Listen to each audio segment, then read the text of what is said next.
ইরানের যুদ্ধ ময়দান থেকে নানা খবরই ভেসে আসছে। কেউ বলছে যুদ্ধটা ইরানের অনুকূলে, কেউ বলছে যুদ্ধটা আমেরিকা ইসরায়েল অনুকূলে। আসলে কাদের অনুকূলে আছে সে বিষয় নিয়ে আপনাদের সাথে কথা বলবো। সাথে আছে আমি এনায়েত করিম।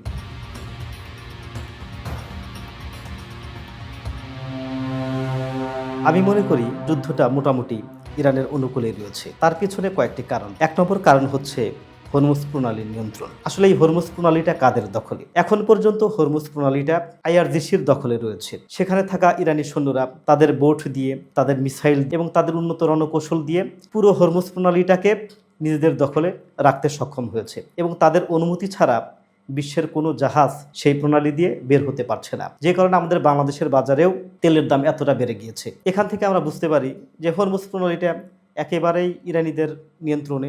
দ্বিতীয় বিষয় হচ্ছে মিসাইল সক্ষমতা। আমরা যুদ্ধের শুরুর দিকে যেটা দেখতে পেয়েছি, ইরান সর্বপ্রথম তারা তাদের অনেক পুরনো ধাঁচের মিসাইলগুলো ব্যবহার করত, যেই মিসাইলগুলোর দাম ছিল 30 থেকে 40 হাজার মার্কিন ডলারের মধ্যে। আর আমরা জানি যে একটা মিসাইল ধ্বংস করতে যে এন্টি মিসাইল ব্যবহার করতে হয়, সেই মিসাইলগুলোর দাম রয়েছে 35 থেকে 40 মিলিয়ন মার্কিন ডলার। তো এখানে পুরনো ধাঁচের মিসাইলগুলো ইরান ব্যবহার করে ইসরায়েল ও আমেরিকার এন্টি মিসাইলগুলো ধ্বংস করেছে, অর্থাৎ তাদের এন্টি মিসাইলগুলোর মজুদ অনেক কমে এসেছে। তো এখন সেই জায়গাটাতে ইরান ব্যবহার করছে তাদের খাত্তাব, চেজিল, ফাত্তাক, জুলফিকার ও খেইবারের মতো শক্তিশালী মিসাইলগুলো। ইরান আমেরিকা ও ইসরায়েলের 90% আকাশ প্রতিরক্ষাকে ধ্বংস করতে পেরেছে। তাদের রাডার সিস্টেমকে পুরোপুরি ধ্বংস করে দিয়েছে, যে কারণে তারা আকাশকে স্ক্যান করতে পারছে না, যে কারণে ইরানের মিসাইলগুলো কোন দিক দিয়ে আসছে তারা সেটা বুঝতে পারছে না।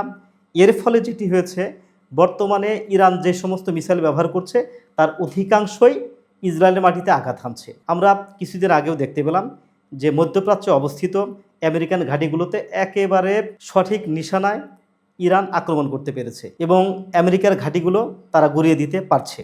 আমেরিকার সৈন্যরা তাদের ঘাঁটি ছেড়ে বিভিন্ন আবাসিক এলাকায় বাঁচার জন্য আশ্রয় নিয়েছে, কিন্তু সেখানেও তারা বাঁচতে পারছে না, তারা পালিয়ে বেড়াচ্ছে। যে কোনো যুদ্ধে জিততে গেলে সেই দেশের জনতার অটুট শক্তি প্রয়োজন, যেটি আমরা ইরানে দেখতে পেরেছি। ইরানের 90% মানুষ তারা চায় বর্তমান সরকারকে, এবং 10% মানুষ রয়েছে যারা বিদ্রোহী শক্তির পক্ষে। জনতার এই যে 90% জনতার এই যে অটুট বন্ধন, এই বন্ধনের কারণে ইরান শক্তিতে অনেক এগিয়ে রয়েছে। ইরানি জনগণ চায় তাদের দেশ থেকে ইসলামী শত্রুদেরকে উৎখাত করতে, যেটি তাদের বড় সহায়ক হবে বলে আমি মনে করি। ইরান ইসরায়েল যুদ্ধে পৃথিবীর দুই পরাশক্তির নীরব সমর্থন রয়েছে ইরানের প্রতি। সেই দুটি দেশ হচ্ছে চীন এবং রাশিয়া। চীন এবং রাশিয়া এতদিন নীরব সমর্থন দিয়ে গেলেও এখন তারা সরাসরি অস্ত্র দিয়ে সহযোগিতা করছে। তারা বিভিন্ন ধরনের সামরিক সরঞ্জাম, বিভিন্ন ধরনের বিমানের যন্ত্রপাতি থেকে শুরু করে উন্নত মানের বিমান প্রযুক্তি দিয়ে তারা সহযোগিতা করছে, যে কারণে ভয়ে কাঁপছে আমেরিকা, ইসরায়েল সহ তাদের মিত্র দেশগুলো, যেটি ইরানের পক্ষে অনেক বড় সহায়ক হবে বলে আমি মনে করি। আঞ্চলিক গোষ্ঠীগুলোর সমর্থন যে কোনো দেশেই একটি যুদ্ধকে নিয়ন্ত্রণে আনতে সক্ষম হয়। কিছু আঞ্চলিক গোষ্ঠী যেমন হুতি, হেজবুল্লাহ এবং হামাসের মতো শক্তিশালী গোষ্ঠীগুলো সরাসরি কাজ করছে ইরানের পক্ষে। এদের হামলার তোপে আমেরিকা এবং ইসরায়েলের সৈন্যরা অনেকটা কোণঠাসা হয়ে পড়ছে।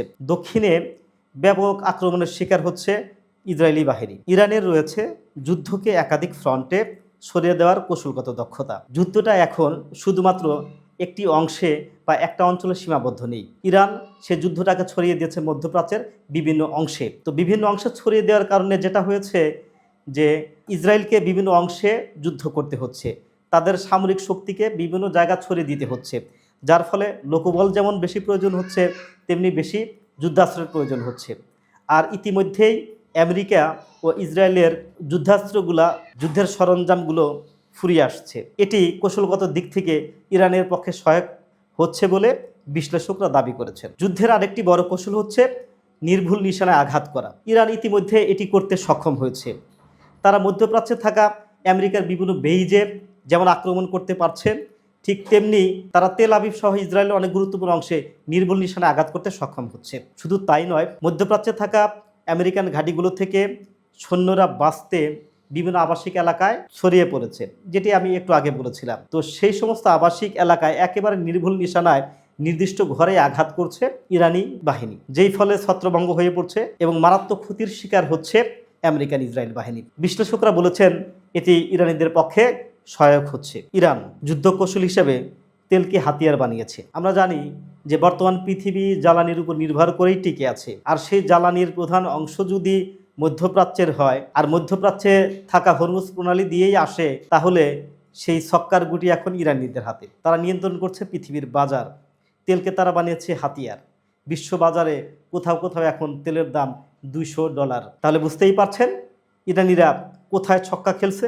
আমেরিকা চেয়েছিল সাম্রাজ্যবাদ প্রতিষ্ঠা করা, সে কারণে মধ্যপ্রাচ্যে থাকা বিভিন্ন দেশে তারা ঘাঁটি গেড়েছিল। ইরান শুরুতে এটি বুঝতে পেরে মধ্যপ্রাচ্যে থাকা ঘাঁটিগুলোকে ধ্বংস করে দিয়েছে, যেটি আমি একটু আগেও বলেছিলাম। এই যে মধ্যপ্রাচ্যে থাকা ঘাঁটিগুলো ধ্বংস করা, এটি ইরানিদের পক্ষে সহায়ক ভূমিকা পালন করছে বলে বিশ্লেষকরা ধারণা করছেন। আরেকটি বিষয় হচ্ছে, যুদ্ধের মাঝে America Israel crore crore dollar নষ্ট করছে, তাদের কোটি কোটি ডলার ক্ষতি হচ্ছে, কিন্তু এই যুদ্ধের মাঝেই ইরান কোটি কোটি ডলার ইনকামের পথ বের করে ফেলেছে। হরমুজ প্রণালী দিয়ে জাহাজ আসার সময় কোনো কোনো দেশকে বিপুল অঙ্কের ট্যাক্স তারা ধার্য করেছে। বিশ্ববাজারে তারা তেলের দাম বাড়িয়ে দিয়েছে। ইরান এখন প্রতি মাসে প্রায় 10,000 ড্রোন প্রস্তুত করতে সক্ষম।